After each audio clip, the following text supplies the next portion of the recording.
Welcome to Offbeat Editor, voiceover by Rizzo and Karim, recording under Offbeat Editor Audio.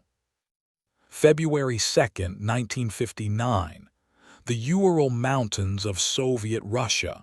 9 experienced hikers pitch their tent on a remote, frozen mountainside. They're young, they're skilled, they're confident. Within hours, something will go terribly, impossibly wrong. When rescuers find their camp 3 weeks later, the scene defies all logic. The tent has been slashed open from the inside. Footprints lead away into the darkness, some barefoot, some in socks, in negative 40-degree weather. 6 bodies are found first, frozen, scattered across the snow. 3 more are discovered months later, buried under 12 feet of ice, but it's not the cold that killed them all. One victim has a fractured skull. Another has severe chest trauma, ribs broken with such force that investigators compare it to a high-speed car crash. A third is missing her tongue, eyes, and parts of her face. There are no signs of a struggle, no footprints from attackers, no avalanche, no animal tracks, just 9 bodies, a shredded tent, and a mystery so profound that the Soviet government classified the case and sealed it for decades. This is the Dyatlov Pass Incident. And after 65 years, we still don't know what really happened on that mountain. But tonight we're going to examine every detail, every theory, every piece of evidence, from the plausible to the impossible, from government cover-ups to forces beyond human comprehension. Because the truth of what happened to those 9 hikers might be more disturbing than any explanation we can imagine. Let's begin. To understand what happened on that mountain, we first need to know who these people were. Because this wasn't a group of naive tourists. These were some of the Soviet Union's most experienced winter hikers. The expedition was organized by the Ural Polytechnic Institute in Sverdlovsk, now called Yekaterinburg. It was a Category 3 trek, the most difficult classification in Soviet mountaineering. To even attempt it, you needed extensive winter camping experience, physical fitness, and documented survival skills. The group leader was 23-year-old Igor Dyatlov. Igor was a 5th-year student studying radio engineering, but more importantly, he was an experienced outdoorsman who had led several successful expeditions. His peers described him as methodical, cautious, and thoroughly prepared. He wasn't the type to take unnecessary risks. Then there was Zinaida Kolmogorova, known as Zina, 22 years old, a 4th-year student, and one of the most experienced female hikers in the region. She and Igor had a complicated romantic history, but they respected each other's abilities completely. Rustam Slobodin, 23, an engineering student and accomplished athlete. Friends said he had an infectious enthusiasm for the outdoors. Yuri Doroshenko and Yuri Krivonishenko, both 24, both engineers, both veterans of multiple winter expeditions. Krivonishenko had even worked at a nuclear facility, which becomes relevant later in our story. Lyudmila Dubinina, 21, an economics student known for her cheerful personality and her skill with winter survival techniques. Alexander Kolvatov, 24, a physics student with military experience. Nikolai Thibox-Brignoles, 23. His unusual surname came from French ancestry. He was a civil engineering student and a skilled skier. And finally, Semyon Zolotaryov, the oldest member at 37. Semyon was a World War II veteran with extensive mountaineering experience. He joined the group at the last minute, replacing another hiker who had dropped out. There was actually a 10th member originally. Yuri Yudin, 21 years old, started the trek with them but had to turn back on January 28th due to severe back pain and knee problems. That decision saved his life. Yudin would be the last person to see his friends alive, and he would spend the rest of his life. He died in 2013, trying to understand what happened to them. So we have 9 highly experienced hikers. 9 people who knew how to handle extreme cold, how to navigate in whiteout conditions, how to set up secure winter camps. These weren't amateurs making rookie mistakes. Remember that, because what we're about to discuss doesn't happen to people like this, not under normal circumstances. On January 23, 1959, the group departed from Sverdlovsk by train, heading northeast toward Ivdel, a small town that would be their last point of civilization.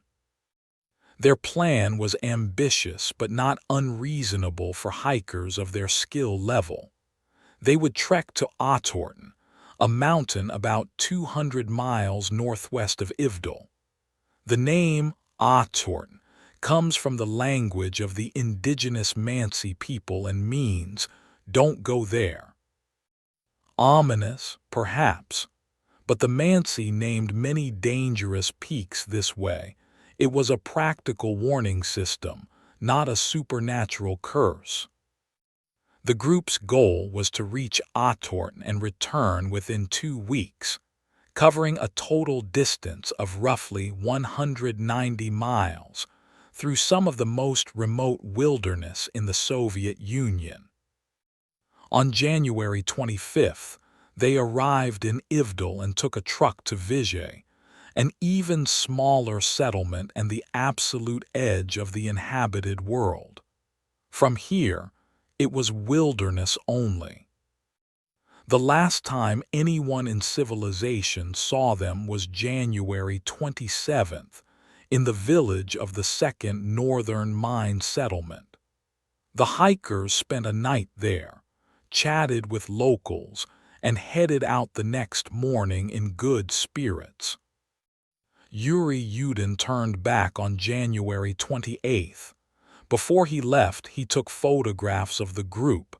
In these images, everyone is smiling, confident, excited. It's haunting to look at those photographs now, knowing what was coming. For the next few days, the group made steady progress. They were moving through the taiga, dense forest of pine and birch. The weather was cold but manageable. They were on schedule.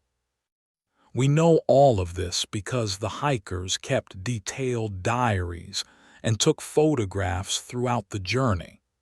These documents would later be recovered and would provide crucial insights into their final days.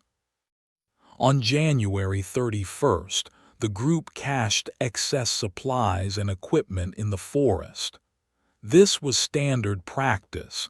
They'd pick everything up on the return journey. It lightened their packs for the most difficult part of the trek. On February 1st, they began ascending toward the pass between 2 peaks, Katabatic and Ottorten. Katabatic, another Mansi name, this one translates to Dead Mountain. They were supposed to clear the pass and camp on the other side in the relative shelter of the forest. But as afternoon turned to evening, the weather deteriorated. Heavy snow began falling. Visibility dropped to almost nothing.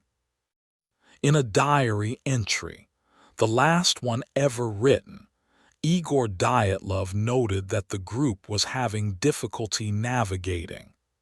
They had deviated from their planned route and were now more to the west than intended. The sensible decision would have been to descend back to the tree line and camp in shelter.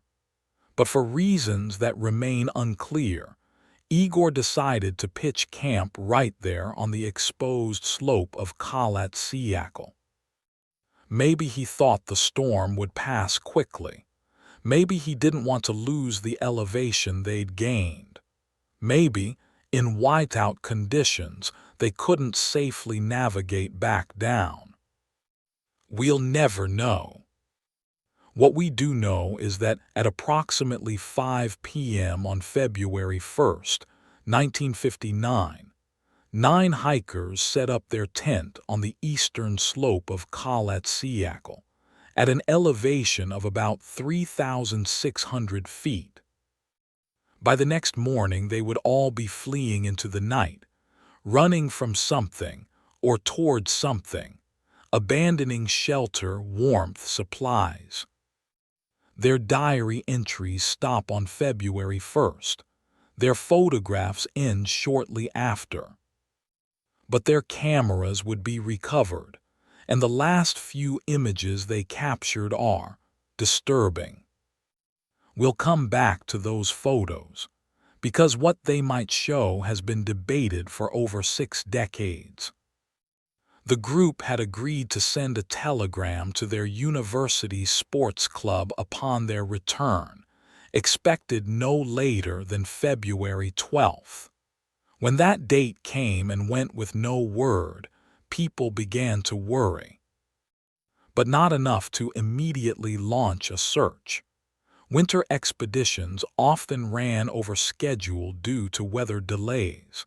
It wasn't until several more days passed that real alarm set in. Families started making calls. The university administration got involved. And finally, on February 20th, nearly 3 weeks after the hikers' last diary entry, a search and rescue operation was organized. The first search teams were composed of volunteer students and instructors from the university, along with local Mansi hunters who knew the terrain. They were soon joined by military personnel and police investigators. The Soviet authorities were taking this seriously. 9 young Soviet citizens, most of them promising students and athletes, had vanished in the wilderness. This was a matter of state concern. The searchers had a general idea of the group's route from Igor's documented plans. But the Ural Mountains are vast, and 3 weeks of snowfall had buried any tracks or signs. On February 25th, the first clue emerged. A search team spotted ski tracks, partially filled in by snow. They followed them up the slope of Katabatic, and then, at an elevation of 3,600 feet, they found something that made no sense. A tent collapsed under snow, torn open, abandoned. The searchers approached cautiously. The tent was partially buried but clearly visible, and it had been shredded not by wind or weather but by blades, from the inside. Long, deliberate cuts, as if someone had taken a knife and slashed their way out in a panic, rather than using the entrance. Inside the tent, the scene was even stranger. Everything was still there: boots, coats, extra clothing, cameras. The hikers' diaries and documents, food, supplies. It looked like the group had been getting ready for sleep. Some were already in their sleeping positions. And then something had happened that made them cut their way out and flee into the night. Into negative 40-degree weather, some in their underwear, some in socks, without proper clothing or footwear.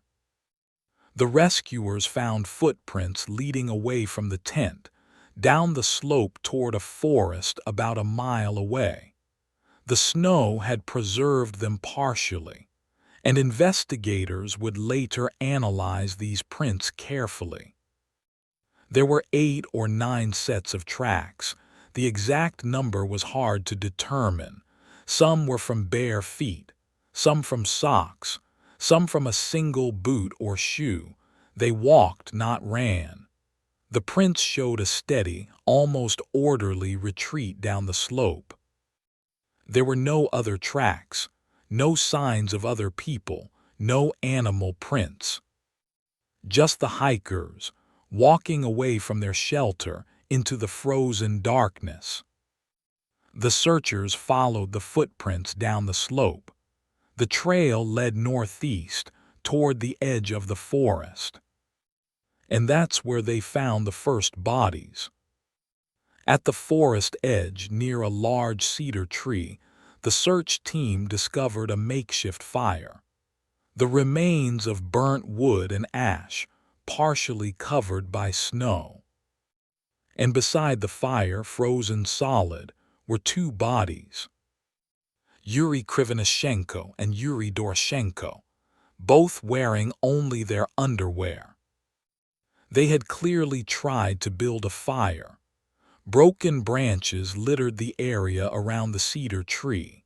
Some branches high up in the tree had been snapped off. Someone had climbed up, possibly to look back toward the tent or to break off dry wood. The climb had been desperate. Investigators found skin and torn fingernails on the tree bark. Someone had climbed with bare hands, in freezing conditions, causing severe damage to themselves. Both men had suffered burns on their hands and feet, indicating they'd been close to the fire. But it hadn't been enough. They died from hypothermia, huddled near their inadequate flames. But here's what's strange. These weren't inexperienced campers who couldn't build a proper fire.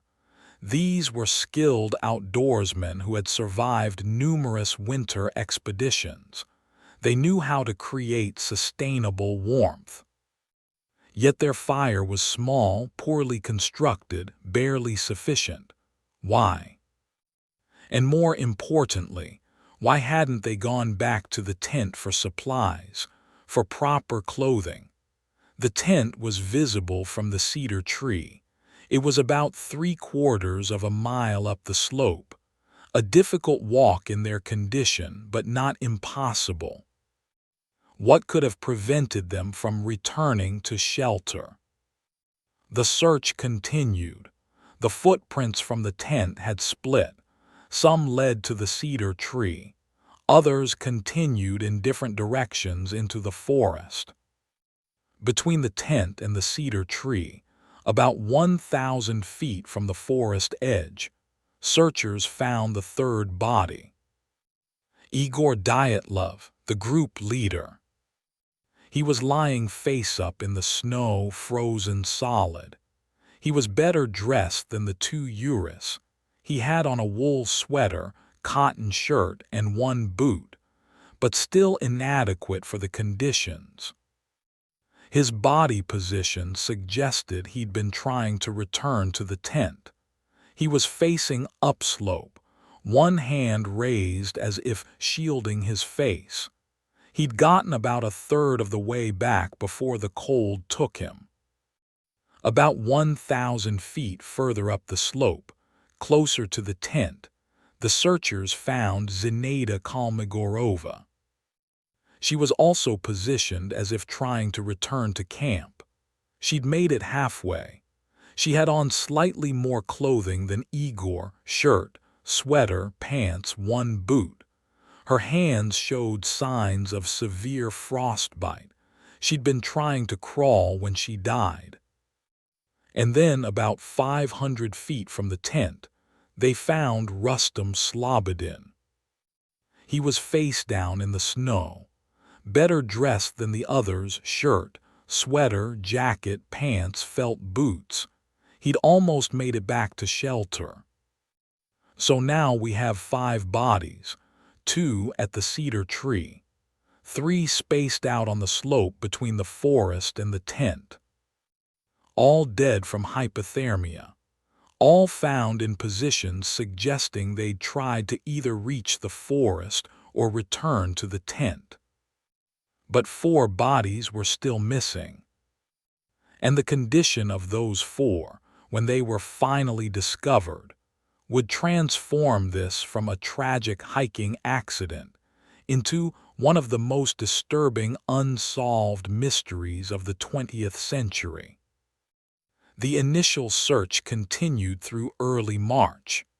The remaining 4 hikers, Lyudmila Dubinina, Alexander Kolvatov, Nikolai Thiboksbrignoles, and Semyon Zolotaryov, were nowhere to be found. The logical assumption was that they had wandered further into the forest and were buried under snow, but extensive searches of the area yielded nothing. Then the spring thaw began, and on May 4, 1959, the final 4 bodies were discovered. They weren't scattered across the landscape like the first 5. They were clustered together in a ravine about 250 feet from the cedar tree, buried under 12 feet of snow and ice. And the condition of these bodies was wrong, deeply, profoundly wrong. The ravine where the last 4 bodies were found ran with meltwater from the spring thaw. When investigators first spotted them, the bodies were partially submerged, frozen in ice, pressed together in a small area. Let's go through them one by one, because the details matter. Lyudmila Dubinina, 21 years old, the cheerful economics student. When they pulled her body from the ravine, the investigators found catastrophic injuries.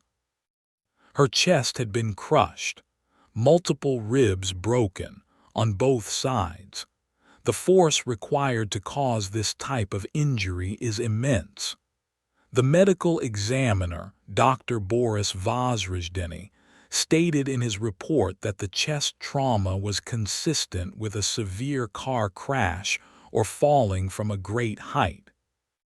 But there were no cliffs nearby, no rocks she could have fallen onto, and no signs of external trauma, no bruises, no cuts, no broken skin over the fracture sites. The ribs had been broken from the inside out by massive blunt force, but the skin was unbroken. And then there was the matter of her face. Lyudmila was missing her tongue, her eyes, parts of her lips and facial tissue. The official report states these were likely removed by natural decomposition and scavenging. The soft tissue of the face deteriorates first, and small animals could have been responsible. But that explanation has problems. Her body was frozen solid, buried under 12 feet of snow. What animals? How did they access her face specifically? Some investigators have suggested the flowing water of the ravine caused soft tissue to separate. Others point out that she landed face down in the stream, and the current could have eroded tissue over 3 months. Maybe, but it remains one of the most disturbing aspects of the case. Semyon Zolotaryov, the oldest member of the group at 37, The World War II veteran. When they found him, he was lying beside Lyudmila. His injuries mirrored hers: massive chest trauma, multiple rib fractures, the same blunt force damage with no external wounds. He was also missing his eyes. Semyon had a camera around his neck when he died. Investigators recovered it and developed the film. The photos showed nothing unusual, just regular images from the trek. But some conspiracy theorists believe there were additional frames that were confiscated and never released. Nikolai Thiboksbrignoles, 23-year-old engineering student. His injuries were different. His skull was fractured. A massive blow to the side of his head had caved in a section of his skull several inches wide. Like the chest injuries of the others, this would have required tremendous force. But again, no external trauma, no wound on the scalp. The skull was broken beneath unbroken skin. Alexander Kolvatov, 24, physics student. His body showed the least severe injuries. Hypothermia appeared to be his primary cause of death. But there was one strange detail. Behind his ear he had what the medical examiner described as an open wound with no sign of tissue damage. It wasn't an injury. It was more like a burn or something else. Now, here's where it gets even stranger. The 4 bodies in the ravine were found with curious additional clothing. They were wearing pieces of clothing that had been cut from the bodies of the first 2 victims, the 2 Urals found at the cedar tree. Lyudmila was wearing Krivonishenko's wool pants, cut from his body. Someone had carefully removed them and dressed her in them. Dubinina had also wrapped her feet in torn pieces of Krivonishenko's wool pants. This tells us something important. After the 2 Urals died at the cedar tree, the remaining survivors cut clothing from their bodies to protect themselves. It's a grim but rational survival decision. This also tells us the timeline. The 2 Urals died first. Then the other 7 survivors tried to help themselves. Some tried to return to the tent. 4 stayed in the ravine. The ravine itself had something else strange. Beneath where the bodies were found, investigators discovered a makeshift den or platform made of branches and bark, laid out like a floor or bed. The 4 had created a shelter.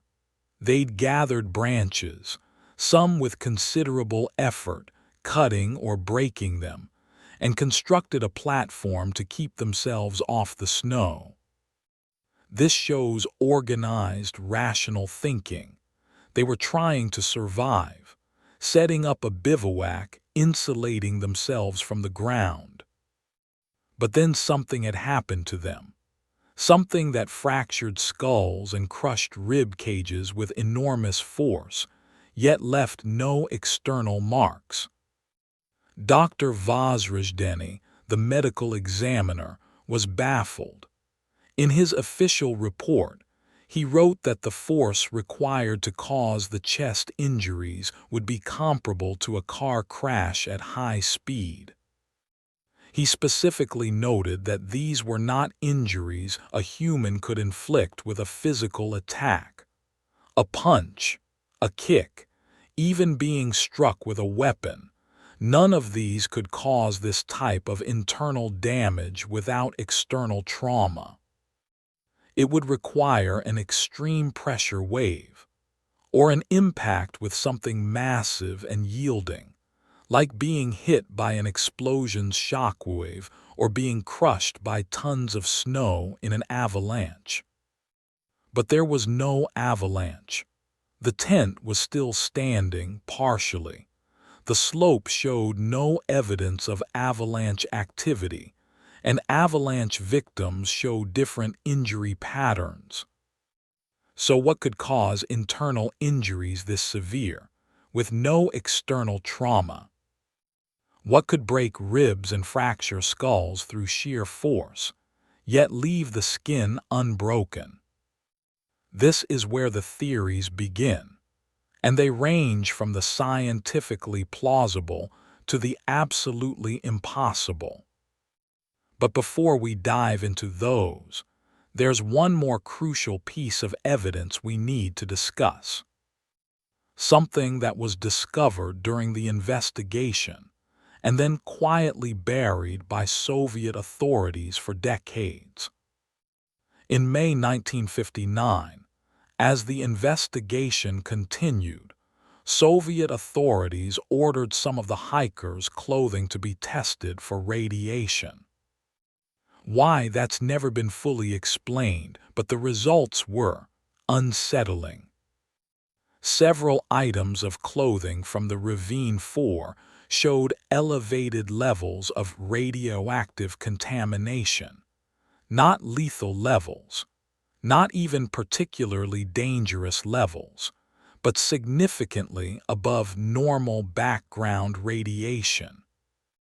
Specifically, clothing belonging to Krivonischenko, Kolvatov, and Dubinina tested positive.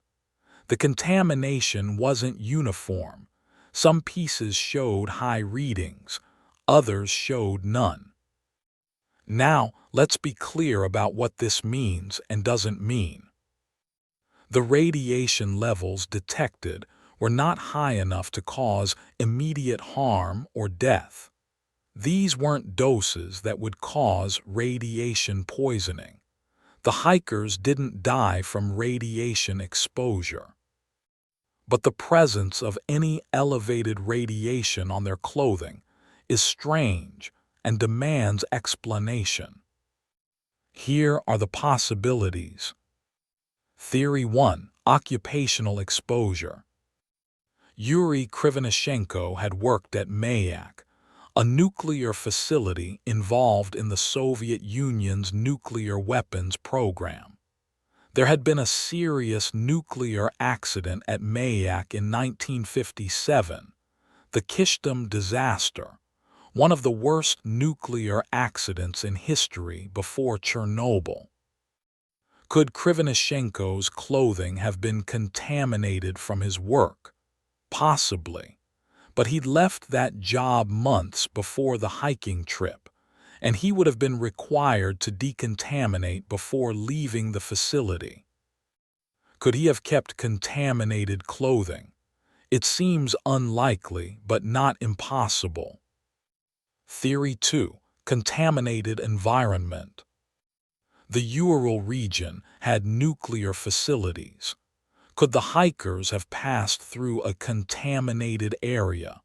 Could there have been unreported nuclear testing or accidents nearby? The Soviet government was secretive about nuclear activities, but there's no evidence of testing in that specific region during that time period. Theory 3. Contamination after death. This is darker. Could the clothing have been contaminated after the hikers died, either accidentally during the investigation or deliberately? Some conspiracy theorists suggest the Soviet military was involved in what happened on the mountain, and the radiation was from weapons testing or a military accident. To cover it up, they contaminated some evidence to muddy the waters. This seems far-fetched, but we can't completely dismiss it given Soviet practices during the Cold War. Theory 4. The clothing exchange. Remember, the Ravine 4 were wearing clothing cut from the two Urals at the cedar tree. If Krivonischenko's clothing was contaminated, That would explain why Dubinina and others showed radiation. They were literally wearing his clothes. This is probably the most logical explanation, but it doesn't answer why his clothing was contaminated in the first place.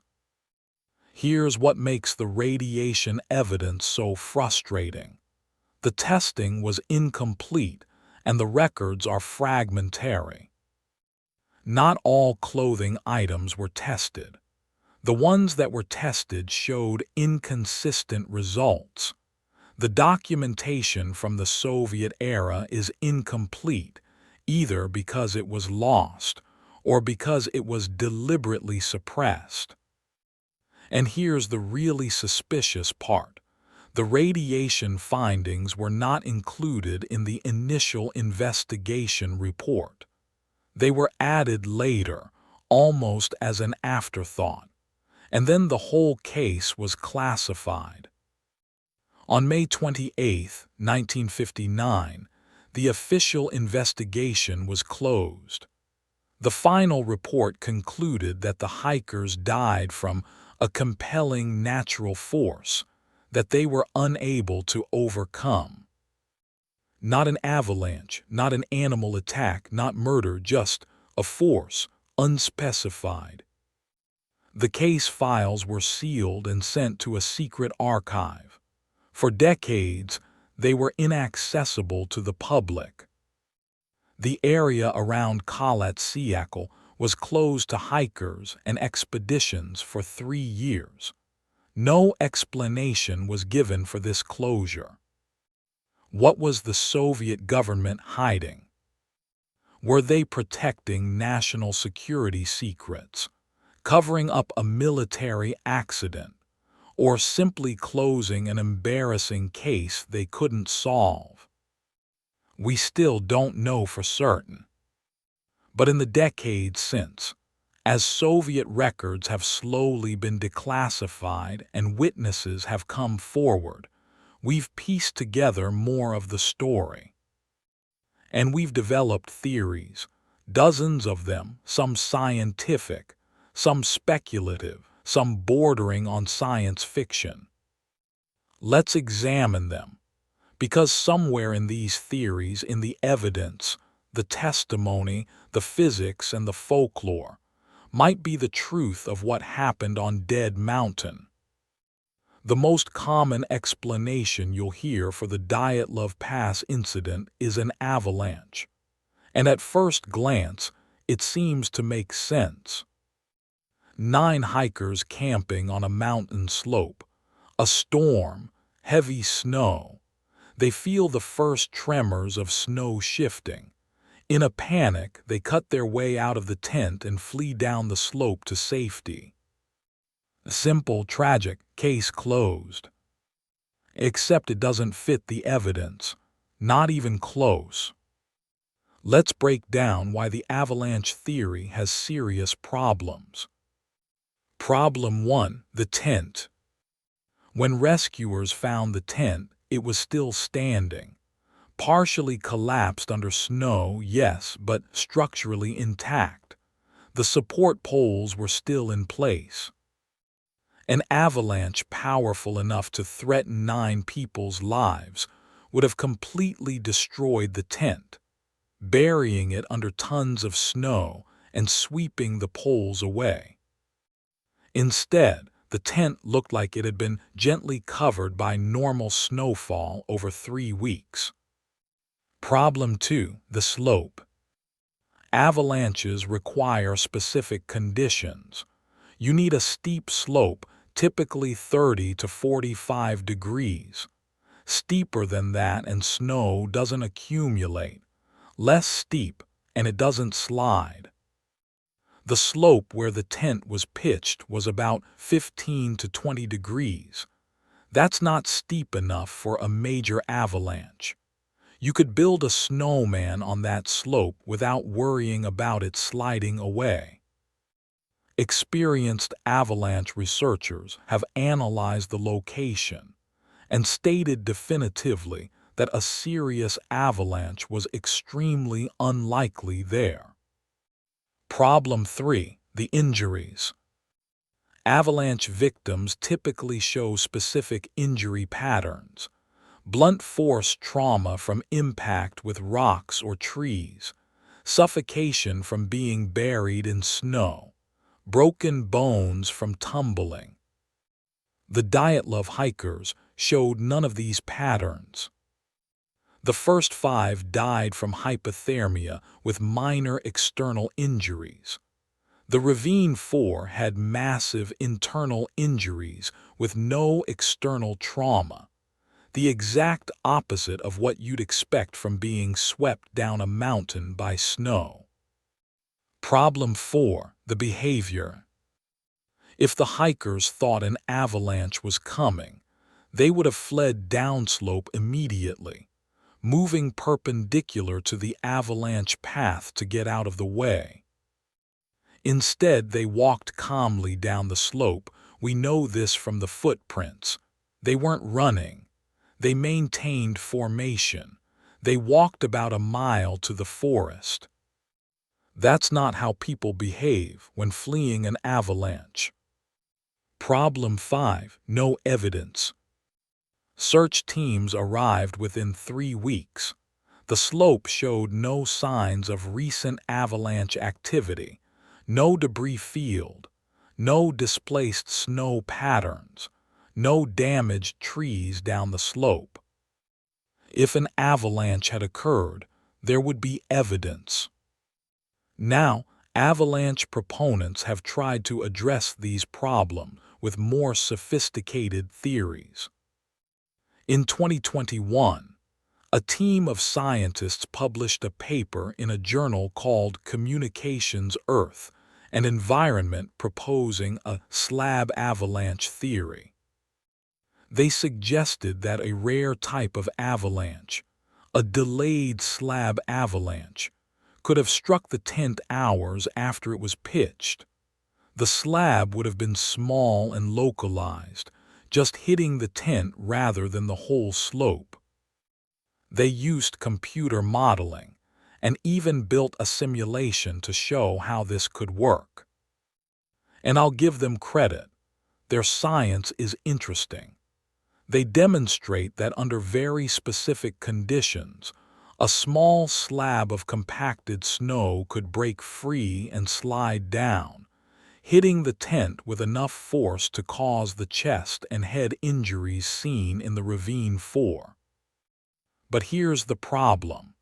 Their theory requires so many specific, unlikely conditions to align perfectly that it becomes less plausible than more exotic explanations.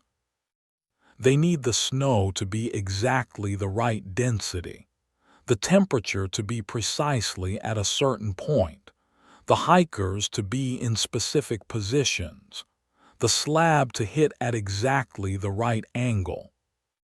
It's possible in theory, but does it match what actually happened? Most researchers remain skeptical. And the avalanche theory, in any form, still doesn't explain several key pieces of evidence.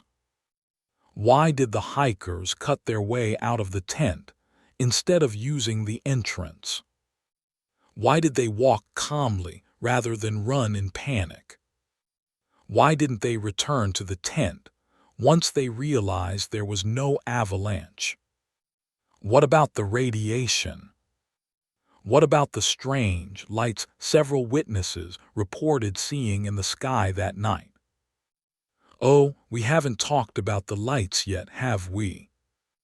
Let's discuss that, because multiple witnesses, not connected to the hiking group, reported something very strange in the sky on the night the hikers died.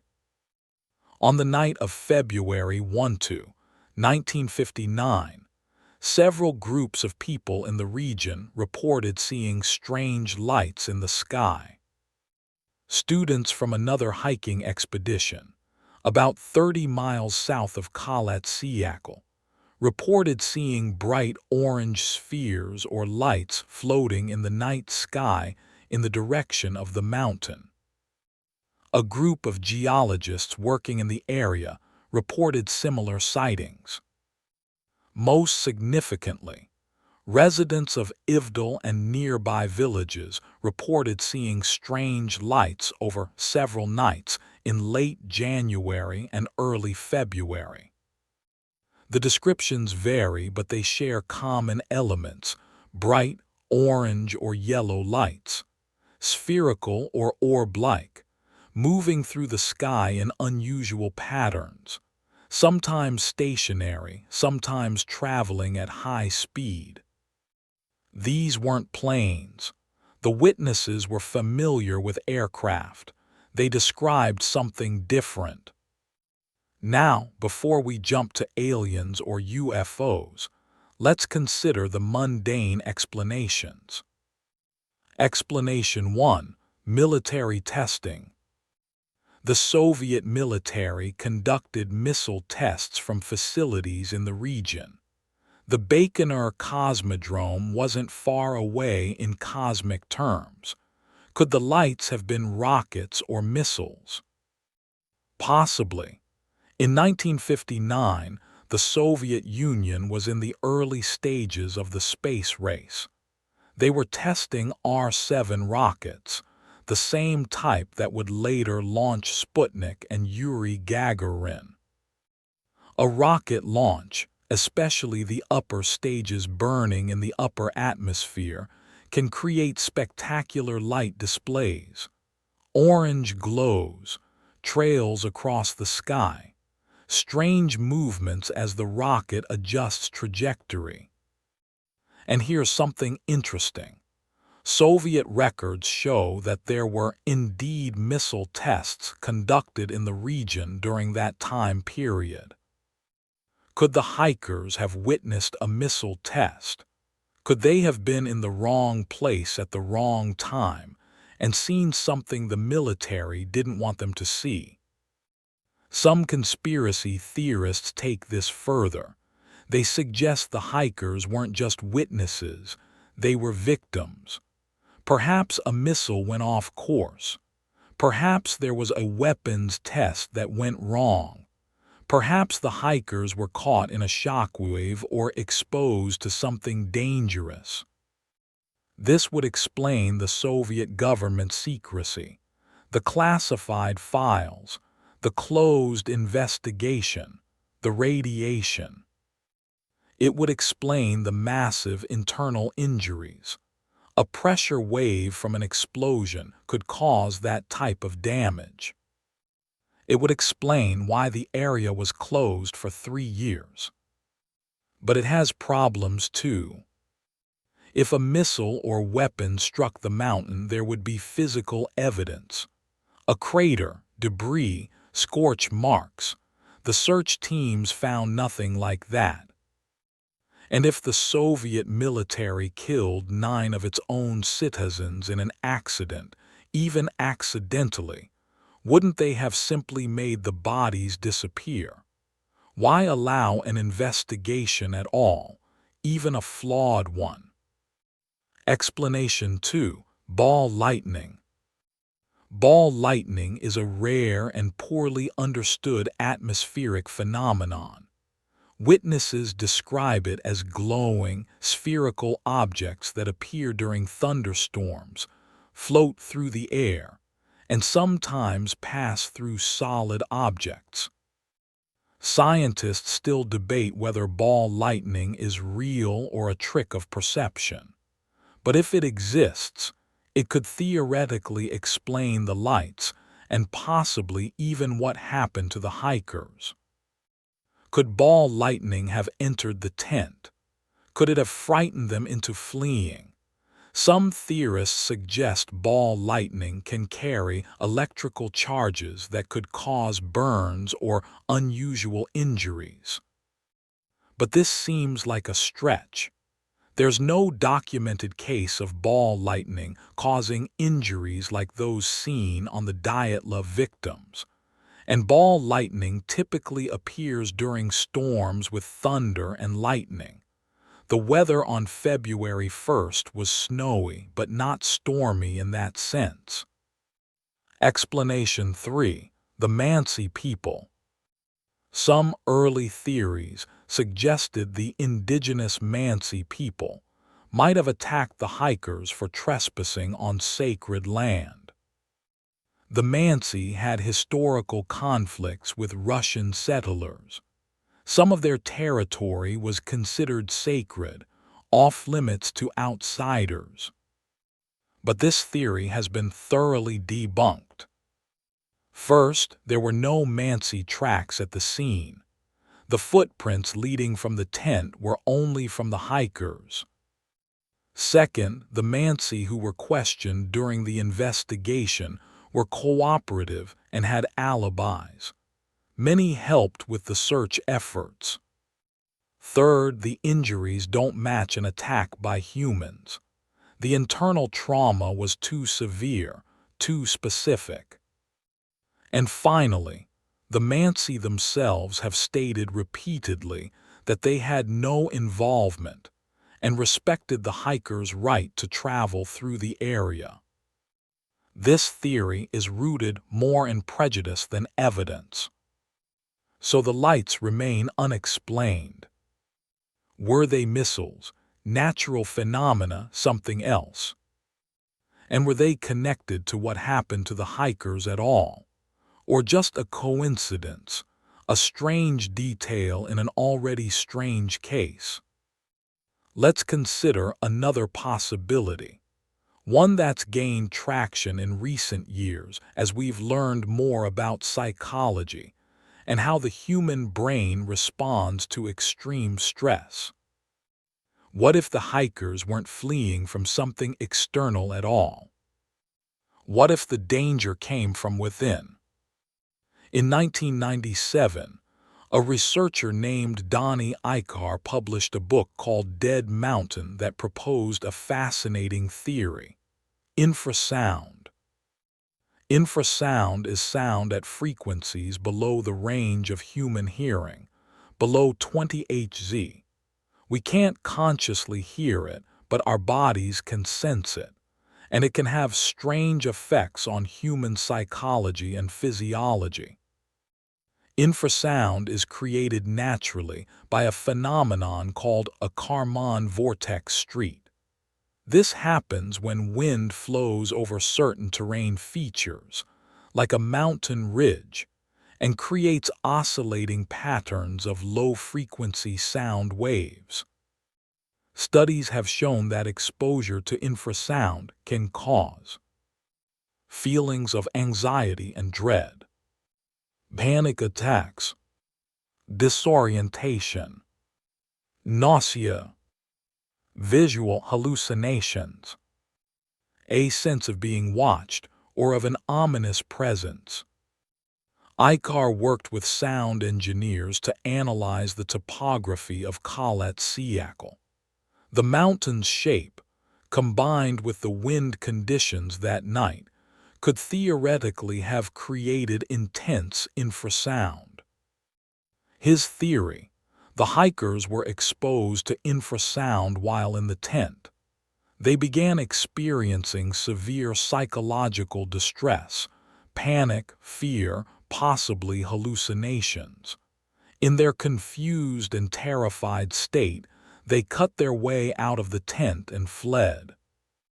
This would explain why they cut through the tent instead of using the entrance.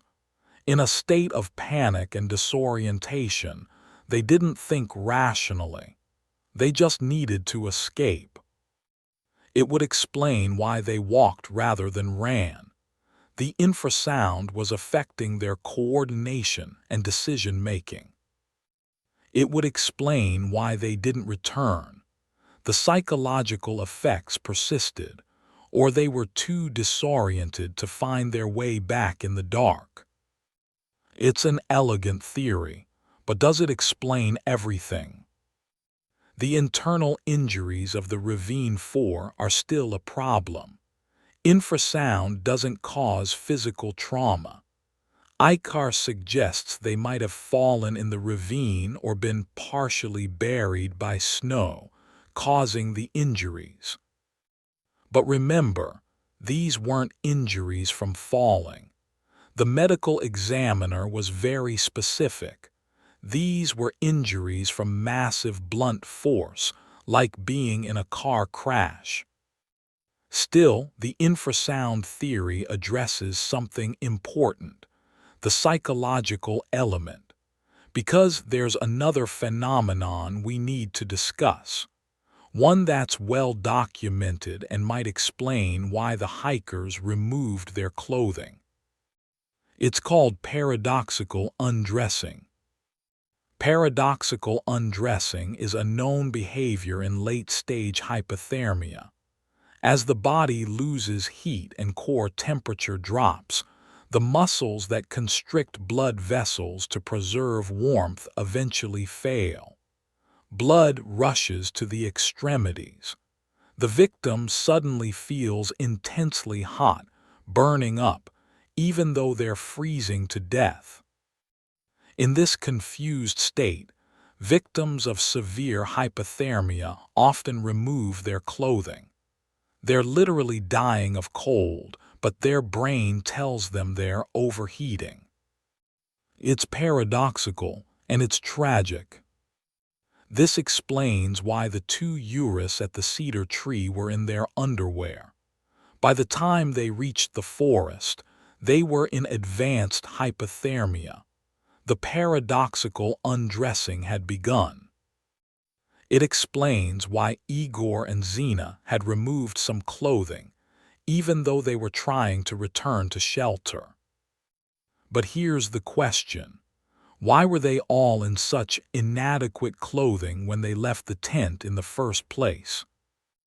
Paradoxical undressing happens in late-stage hypothermia after hours of exposure.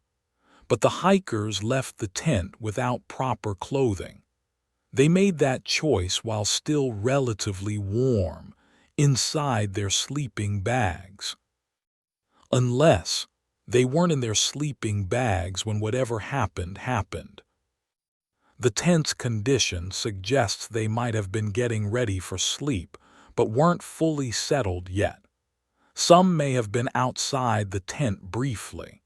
Some may have been changing clothes. But that still doesn't fully explain why they all fled so inadequately dressed. Let's consider the psychological angle more deeply. What if something happened that was so terrifying, so immediately threatening, that they had no time to gather proper clothing? What if their survival instinct overrode all rational thought? This brings us to one of the more disturbing theories, one that combines environmental factors, human psychology, and sheer bad luck. The mountain wind theory. A katabatic wind is a type of wind that flows down mountain slopes. Cold, dense air sinks and accelerates as it moves downhill, creating powerful, sudden gusts. In extreme cases, katabatic winds can reach hurricane-force speeds with almost no warning. In 2019, a team of Swiss researchers proposed that the Dyatlov hikers were struck by a sudden, violent katabatic wind event. The theory goes like this. The hikers are settling in for the night. The tent is pitched, but the wind is picking up. Suddenly, a massive gust, perhaps 60 to 80 miles per hour, slams into the tent. The canvas collapses inward, pinning the hikers. In the darkness, in the chaos, with the wind roaring and the tent collapsing, someone makes a split-second decision: cut through the fabric and get out. They slash their way free, but the wind is so strong, the temperature so extreme with wind chill, that going back into the collapsed tent to retrieve clothing isn't possible. The tent might even be getting blown away. They make a survival decision: get to shelter in the forest where they'll be protected from the wind. They can return for their supplies once the wind dies down. They trek down to the tree line. The wind is still howling above them, but here among the trees they're sheltered. They try to build a fire with the two Urals. But by this point, hypothermia is setting in. The cold and the stress are affecting their judgment. The fire they build is inadequate. The two Urals die first. The others, desperate, cut clothing from their bodies to add layers. 4 of them, the strongest, or perhaps the most clear-headed, try to build a more substantial shelter in the ravine. They construct a den from branches. They're trying to wait out the night. But something goes wrong. Perhaps the roof of their makeshift shelter collapses under snow. Perhaps they fall or slip in the ravine. The force of the collapse or fall causes the massive internal injuries. Meanwhile, Igor, Zina, and Rustam try to return to the tent. Maybe the wind has died down. Maybe they think they can retrieve supplies, but they're too far gone. Hypothermia takes them one by one on the slope. This theory is comprehensive. It addresses many of the evidence points, and it doesn't require any exotic explanations, just bad luck, extreme weather, and the psychological effects of hypothermia. But it still has gaps. The weather records from nearby weather stations don't show unusually high winds that night. The tent, while damaged, wasn't blown away or showing signs of extreme wind stress. And those internal injuries, could a shelter collapse really cause trauma that's severe? Possibly, but it's a very specific type of injury pattern. Here's what's frustrating about this case. Every theory explains some of the evidence but fails to explain other parts. The avalanche theory explains the flight from the tent, but not the injuries or the lack of avalanche evidence. The infrasound theory explains the panic, but not the physical trauma. The Katabatic wind theory explains the behavior, but requires specific conditions we can't verify.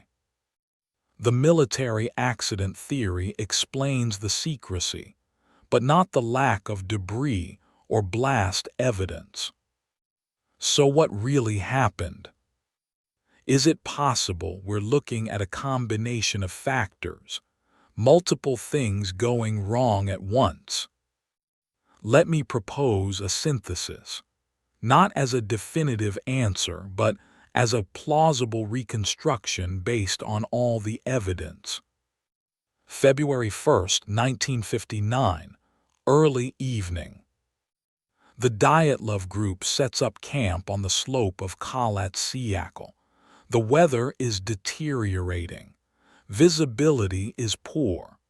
They're not in an ideal location, but they're experienced enough to handle it. They secure the tent, have a meal, begin preparing for sleep. Some are in their sleeping bags. Some are still dressed. It's crowded, 9 people in a tent meant for 8. Around midnight, something happens. I believe it was environmental, not military, not supernatural. The most likely candidate is a sudden wind event, possibly combined with snow loading on the tent. The tent partially collapses. In the darkness, the confusion, someone panics. They're being crushed or smothered by the tent fabric. They need out now.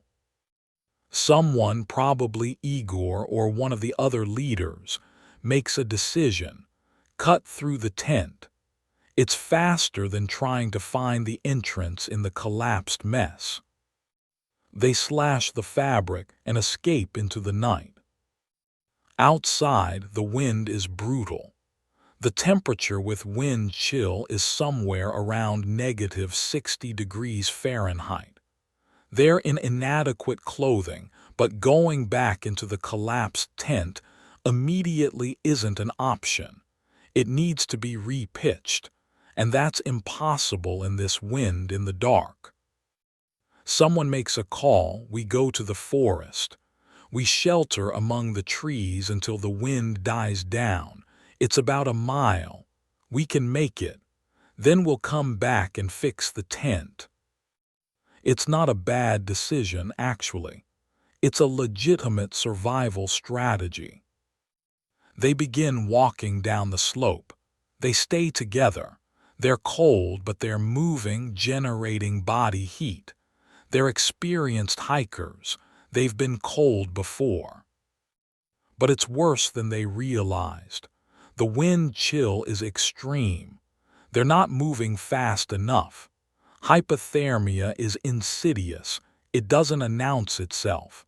It creeps in, affecting judgment, coordination, awareness. They reach the cedar tree at the forest edge. The two Urals, probably the coldest or weakest at this point, stay here to build a fire while the others scout for better shelter. The fire struggles in the wind. The Urals are already compromised by cold. One of them climbs the tree, maybe looking back at the tent, maybe trying to break off dry branches. He damages his hands severely in the process. The fire isn't enough. The Urals die of hypothermia. 4 others, Dubinina, Zolotaryov, Thiboksbrignoles, and Kolvatov, find or make their way to a ravine about 250 feet away. Here, there's even more shelter. They construct a den from branches. They cut clothing from the dead Urals to add layers. They're trying to survive the night, and they might have if not for what happens next. Here's where it gets speculative, but based on the evidence. Something causes massive trauma to 3 of the 4 in the ravine. The most logical explanation, a collapse, not an avalanche but something more localized. Perhaps the snow above their den gives way. Not a slab avalanche, but a smaller collapse of accumulated snow from the ravine walls or from branches above them. Or perhaps the den itself collapses, and they're struck by the branches and snow they'd used to build it. Or perhaps, in their hypothermic state, they fall in the ravine and strike rocks or ice at the bottom. Any of these could cause severe trauma. The reason there's no external injury is that the blunt force is distributed across a large area, the whole body being compressed or struck, rather than a localized impact. The ribs break inward, the skull fractures, but the skin doesn't tear because the force is evenly distributed. 3 die from the injuries. Kolvatov, the 4th, is less severely injured but eventually succumbs to hypothermia. Meanwhile, Igor, Zina, and Rustam have made different choices. Maybe they stayed longer at the cedar tree. Maybe they immediately decided to return to the tent. They begin the climb back up the slope. By now, they're all in advanced hypothermia. Paradoxical undressing has begun for some of them. Their judgment is severely impaired, but some survival instinct drives them upward towards shelter. Igor makes it a third of the way. Zina makes it halfway. Rustam almost reaches the tent. But the cold takes them. One by one they collapse and freeze.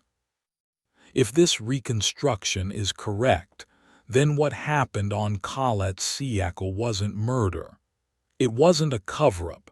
It wasn't even a single catastrophic event. It was a cascade of bad decisions and bad luck, a series of small mistakes and unfortunate circumstances that compounded into tragedy. They camped in a bad location. The weather turned worse than expected. They panicked when the tent collapsed. They underestimated the severity of the cold. They split up when they should have stayed together. They were injured by accident in the ravine. Each individual decision seems almost reasonable, but together they led to disaster.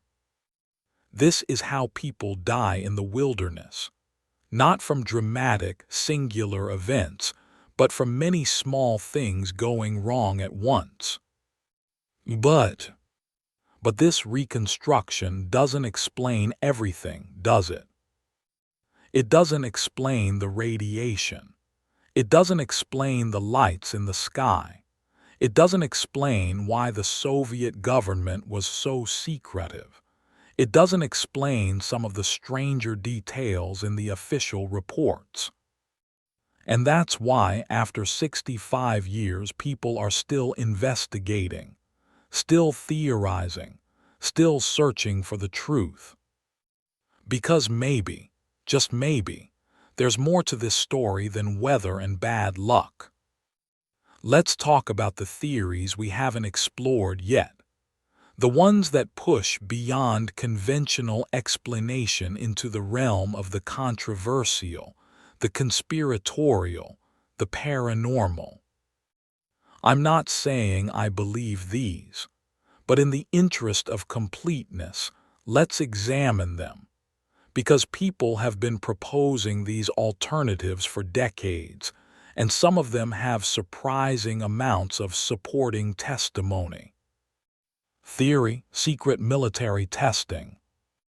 We touched on this earlier, but let's go deeper. The theory: the Soviet military was conducting weapons tests in the area, possibly chemical weapons, biological agents, or experimental technology. The hikers stumbled into the test zone. They were exposed to something, a gas, a weapon effect, something that caused panic and physical trauma. The military realized what happened and staged the scene to look like a hiking accident. They classified the case, closed the area, and suppressed evidence. Evidence for this theory. The radiation on the clothing suggests military involvement. The secrecy of the investigation and the sealed files support a cover-up. The 3-year closure of the area suggests something dangerous was present. Some witnesses claim military personnel were in the area shortly after the incident.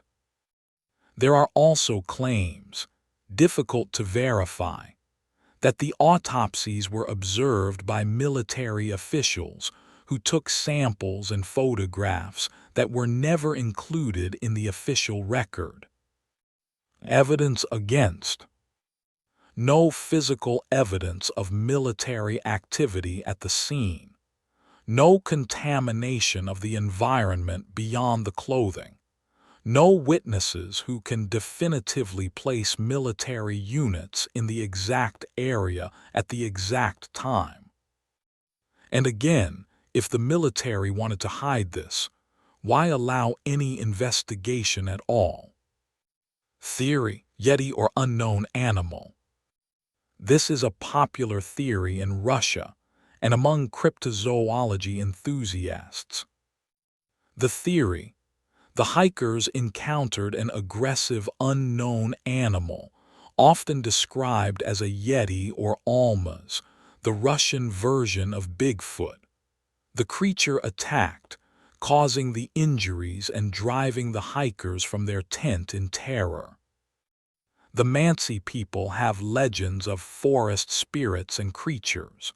The region was known for bears and wolves. Could an aggressive animal explain the scene? Here's the problem. There were no animal tracks. None. The footprints leading from the tent were only from the hikers.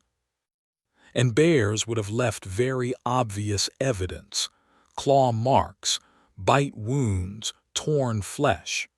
The injuries on the Dyatlov victims don't match any known animal attack pattern. This theory is popular in folklore, but it doesn't hold up to forensic scrutiny. Theory: infighting and murder. Some investigators have suggested the hikers might have turned on each other. Perhaps hypothermia-induced psychosis led to violence. Perhaps there was a conflict that escalated. But this theory has major problems. The injuries to the Ravine 4 aren't consistent with human-on-human violence. No human could cause those internal injuries with their bare hands or even with improvised weapons. And the positioning of the bodies, the shared clothing, the attempts to build shelter, these all suggest cooperation, not conflict. This theory is occasionally revived, but quickly dismissed by anyone who studies the evidence closely. Theory: paradoxical undressing and mass panic. This is a more psychological angle. The theory suggests the group experienced a collective panic attack, possibly triggered by altitude, stress, exhaustion, or even contamination from the tent stove, carbon monoxide. In their panicked state, rational thinking broke down. They fled the tent, made increasingly poor decisions, and the hypothermia and injuries followed. This is actually somewhat plausible and overlaps with the infrasound theory, but it struggles to explain the specific physical evidence, especially the internal injuries. And now we come to the theory that many people find most intriguing, most unsettling, and most impossible to prove or disprove: the UFO theory. Let me be clear. I'm skeptical of UFO explanations for most mysteries. Extraordinary claims require extraordinary evidence, and in most cases, that evidence doesn't exist. But the Dyatlov Pass case has elements that make the UFO theory persist, even among serious researchers. Let's look at what supports this idea. The lights. Multiple independent witnesses saw unusual lights in the sky on or around the night the hikers died. These weren't isolated sightings. They came from different groups in different locations. The photographs. Among the film recovered from the hikers' cameras, there are several frames that show bright lights or orbs. Some appear to be long-exposure shots of the sky with light trails. Some show orange glowing objects. The official investigation dismissed these as developing errors or mundane light sources, but some researchers argue they show something anomalous. The radiation. Unexplained radiation on clothing could suggest exposure to unusual energy sources. The injuries. The massive internal trauma with no external wounds is highly unusual. Some UFO theorists suggest this could be from exotic weapons or energy fields. The behavior. The panicked flight from the tent, the cutting through the fabric, the apparent terror, all could be explained by encountering something beyond their understanding. Now, let's be honest about the problems with this theory. There's no physical evidence of a craft or extraterrestrial presence. No landing marks, no debris, no electromagnetic anomalies detected at the scene. The photographs that supposedly show UFOs are ambiguous at best. They could be campfires, reflections, camera issues, or any number of mundane things. The lights in the sky could be military rockets or natural phenomena. And most importantly, why would aliens or UFOs attack hikers? What possible motive or purpose would that serve? But here's where it gets interesting. In recent years, with the U.S. government's acknowledgement of unidentified aerial phenomena, UAP, and the release of military footage showing objects with unusual flight characteristics, the conversation around UFOs has become more mainstream and scientifically rigorous. We know there are phenomena in our skies that we don't fully understand. We know military forces worldwide have encountered objects that defy conventional explanation. Does that mean the Dyatlov hikers encountered something similar? Not necessarily, but it means we should be open to evidence without jumping to conclusions. There's another angle to this that's rarely discussed: interdimensional theories. Some researchers suggest that certain locations on Earth, particularly in mountainous or remote areas, might have unusual properties. Electromagnetic anomalies, gravitational quirks, or other factors that could cause strange experiences or even physical effects. These locations might attract unusual phenomena, whether that's plasma manifestations, ball lightning, or something we don't yet understand. Could Katabatic be such a location? The Mansi certainly believed it had spiritual significance. They avoided it, called it Dead Mountain. Indigenous knowledge often contains practical wisdom. Maybe the Mansi knew the mountain was dangerous, not from spirits, but from observed phenomena they couldn't explain scientifically. Here's my take on the UFO and paranormal theories. I don't think aliens killed the Dyatlov hikers, but I'm open to the possibility that there was something unusual in the environment that night, something we don't fully understand. Maybe unusual atmospheric conditions, maybe rare geological phenomena creating electromagnetic effects, maybe something that affected their perception or physical state. Science is constantly discovering new things about our world. What seems impossible today might have a perfectly rational explanation tomorrow. The truth is, we may never know with certainty what happened on that mountain, but that doesn't mean we should stop asking questions. The Dyatlov Pass Incident has become one of the most enduring mysteries of the 20th century.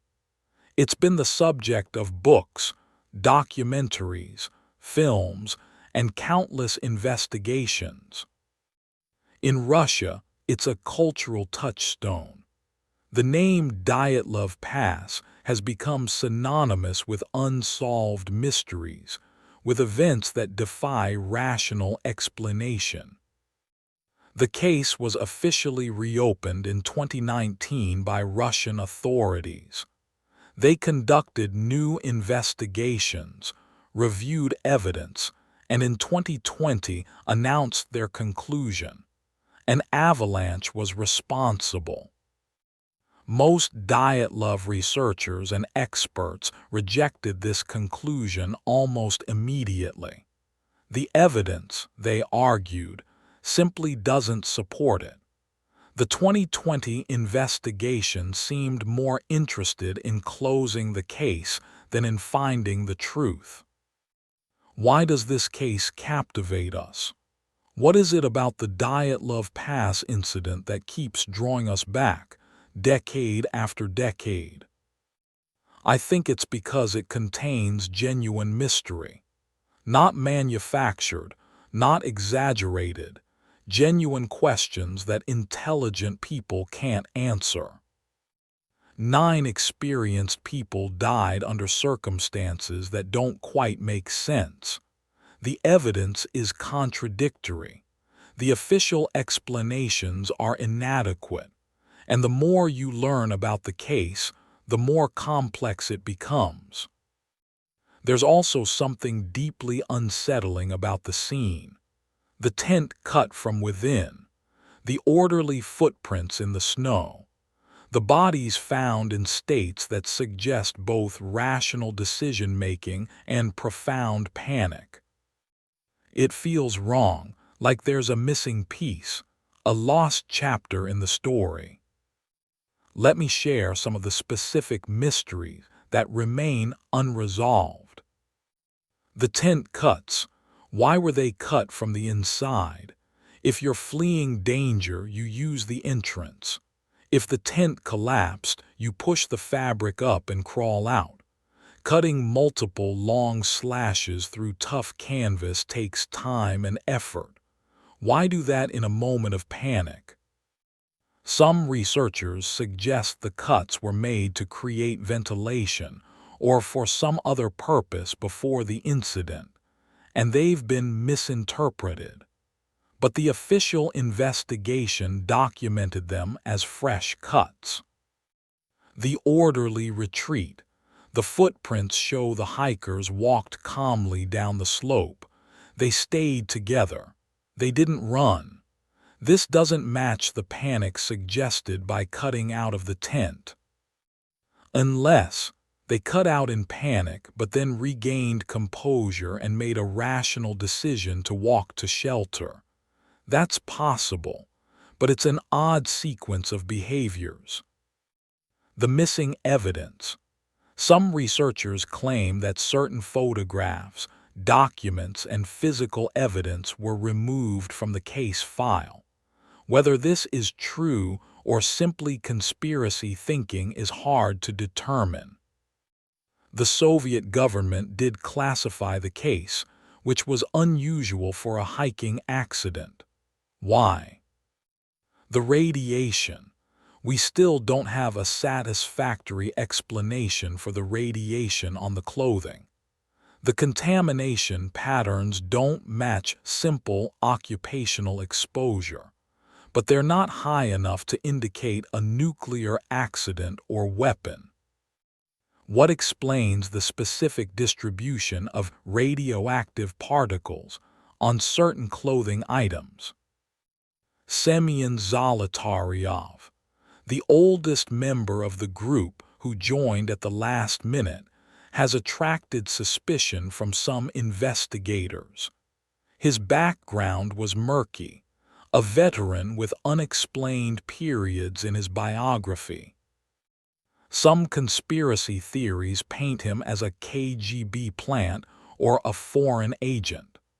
There's no evidence for this, but his presence in the group and his mysterious background have fueled speculation.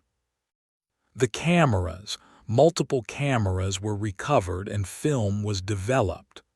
Most images show normal expedition photos, but there are several frames, particularly from Semyon's camera, that are ambiguous. Dark, unclear, showing lights or shapes. Are these evidence of something unusual, or just bad exposures, lens flares, campfires? Different researchers see different things in these images. It's a Rorschach test of interpretation. Here's what we know for certain. 9 experienced hikers went into the Ural Mountains in February 1959. They set up camp on a remote mountainside. Something happened that made them abandon their shelter and flee into fatal cold. 5 died of hypothermia. 4 died of severe internal injuries combined with hypothermia. The Soviet investigation concluded they died from a compelling natural force. And that's where certainty ends. Everything else, the causes, the sequence of events, the explanations, is theory, educated guesses based on incomplete evidence. Maybe it was an avalanche, despite the problems with that theory. Maybe it was infrasound creating panic. Maybe it was wind. Maybe it was a military accident covered up. Maybe it was something we haven't even considered yet. Or maybe it was a combination, a perfect storm of bad luck, environmental factors, and human error that created a tragedy too complex for any single explanation. In all our discussion of theories and evidence, it's important to remember that the Dyatlov Pass incident wasn't just a mystery. It was a tragedy. 9 real people lost their lives. Let's take a moment to remember them not as victims in a puzzle, but as individuals. Igor Dyatlov, 23, the leader, a skilled engineer with a passion for exploration.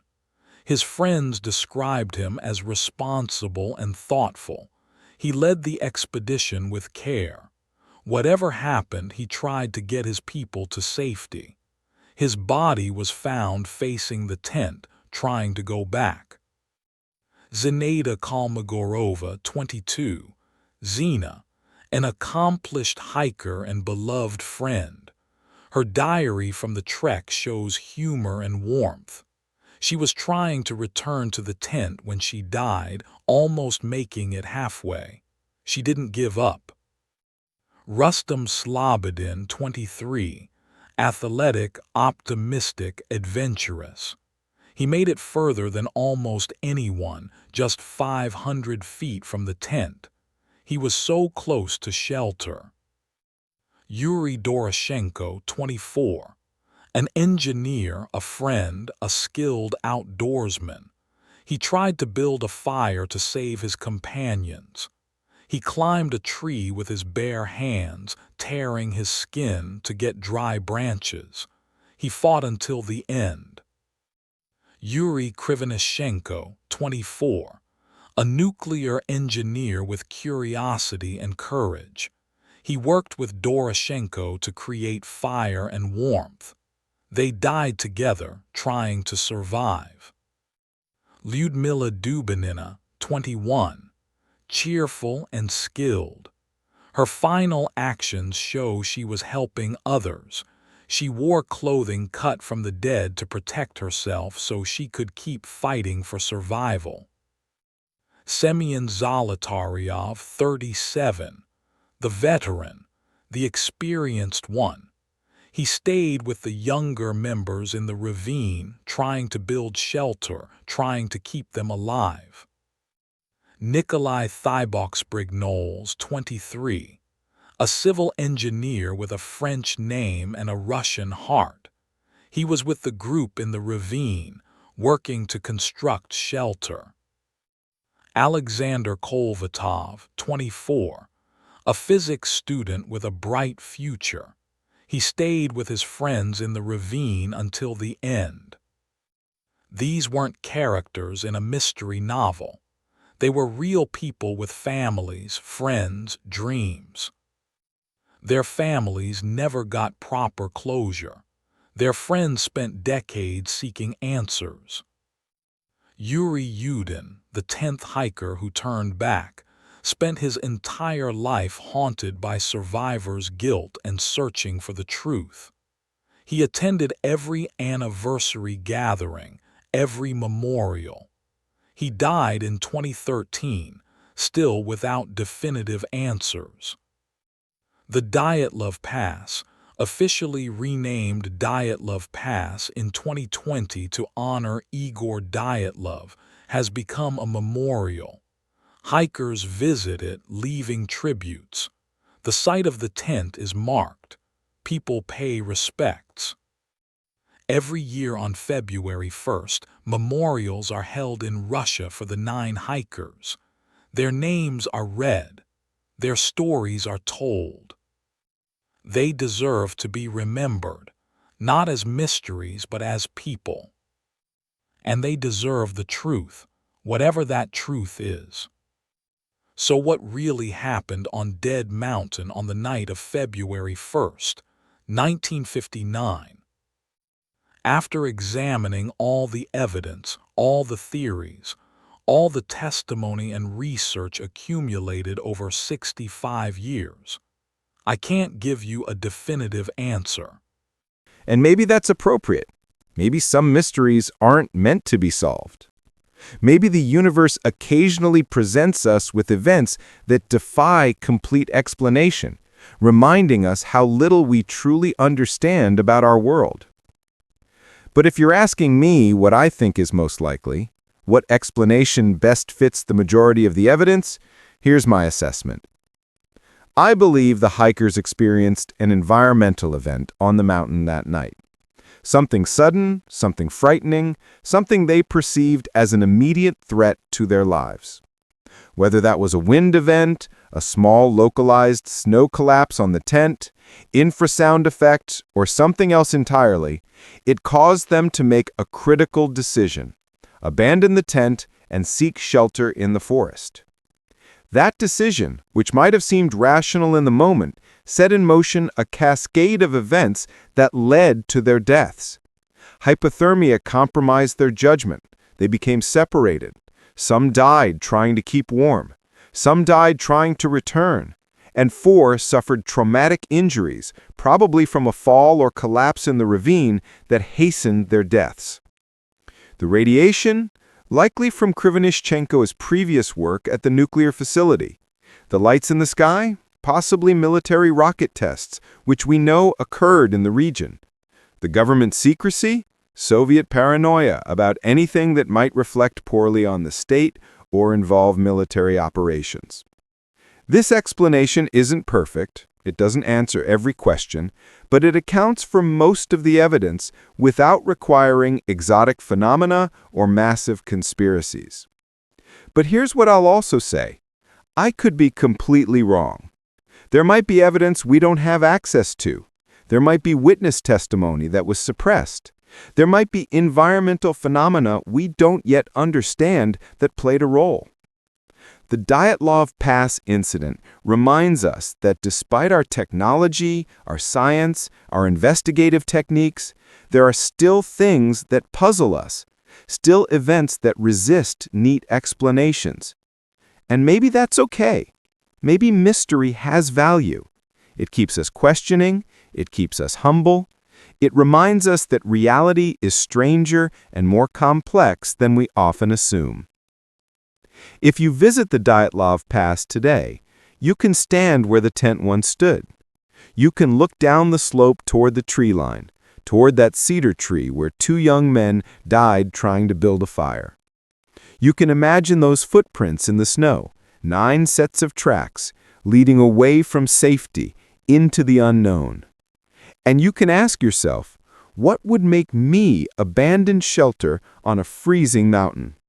What fear is so overwhelming that death becomes preferable to staying? We'll probably never know for certain, but the asking, the investigating, the theorizing, the searching for truth honors those 9 hikers more than accepting easy answers or giving up. Igor, Zina, Rustem, Yuri, Ludmila, Semyon, Nikolai, and Alexander. 9 people who went into the mountains seeking adventure and never came home. Their story continues to fascinate, to disturb, to mystify. And as long as people are drawn to unsolved mysteries, as long as we refuse to accept inadequate explanations, their story will endure. The Dyatlov Pass Incident, a tragedy, a mystery, a reminder that even in our modern world, there are still dark corners where certainty fails and questions remain. What happened on that mountain? I don't know. Nobody does. And that's the truth that's hardest to accept. Thank you for listening to this deep dive into one of history's most perplexing mysteries. The Dyatlov Pass Incident has fascinated researchers, investigators, and mystery enthusiasts for over 6 decades, and it will likely continue to fascinate for decades to come. If this story has captivated you, I encourage you to do your own research. Read the case files. Many are now available online in translation. Look at the photographs. Study the evidence. Form your own conclusions. And if you have thoughts on what happened, theories I haven't covered, or additional evidence I should know about, please share them in the comments below. This is a mystery that benefits from many perspectives, many minds working on the same puzzle. If you enjoyed this deep dive into the unknown, please consider subscribing to Offbeat Editor. Hit that like button. Share this video with anyone who loves unsolved mysteries. And let me know what mystery you'd like me to cover next. There are so many stories out there, so many events that defy explanation, so many questions that demand asking. Until next time, stay curious, stay questioning, and remember, sometimes the greatest mysteries are the ones that remain unsolved. This has been Offbeat Editor, voiceover by Rezwan Kareem, recording under Offbeat Editor Audio. Thank you for listening.